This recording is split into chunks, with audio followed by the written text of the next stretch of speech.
नमस्कार मैत्रिणींनो, आज आपण अजिबात चिकट न होणारी त्याचबरोबर चवदार अशी भेंडीची सुकी भाजी बनवणार आहोत. त्यासाठी येथे मी पाव किलो भेंडी स्वच्छ धुवून सुकवून अशा प्रकारे कापून घेतलेली आहे. भेंडी धुतल्यानंतर एका सुती कापडाने पुसून 5-10 मिनिटे फॅनच्या हवेला ठेवली तर ती छान सुकते. येथे गॅसवर कढई तापत ठेवलेली आहे. त्यामध्ये 2 मोठे चमचे तेल घातलेले आहे.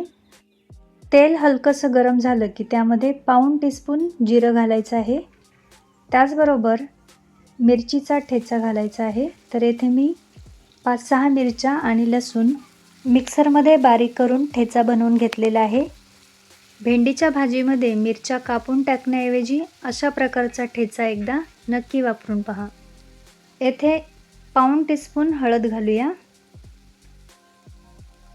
मिक्स करूया आणि हलकासा रंग बदलला की यामध्ये कापून घेतलेली भेंडी घालूया.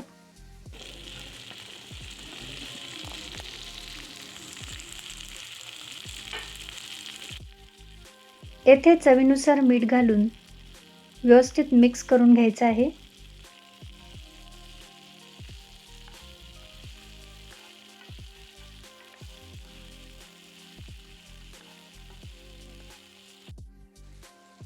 त्यानंतर येथे लीड ठेवून 2 ते 3 मिनिटापर्यंत भेंडी शिजवून घ्यायची आहे.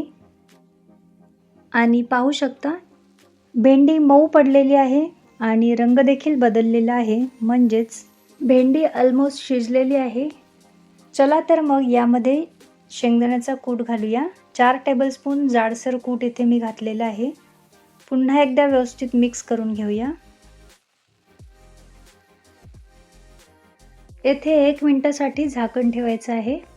त्यानंतर गॅसची फ्लेम बंद करूया आणि येथे आपली अजिबात चिकट न होणारी चवदार अशी भेंडीची भाजी तयार आहे. तुम्ही सुद्धा या पद्धतीने भेंडीची भाजी नक्की बनवून पहा. अशा प्रकारे 4-5 मिनिटात होणारी भेंडीची भाजी मुलांच्या टिफिनला देऊ शकता. तर काय मग, तुम्हाला रेसिपी आवडली ना? तर चला मग, रेसिपी आवडली असेल तर पटकन लाईक करा, त्याचबरोबर चॅनलला सबस्क्राईब करा.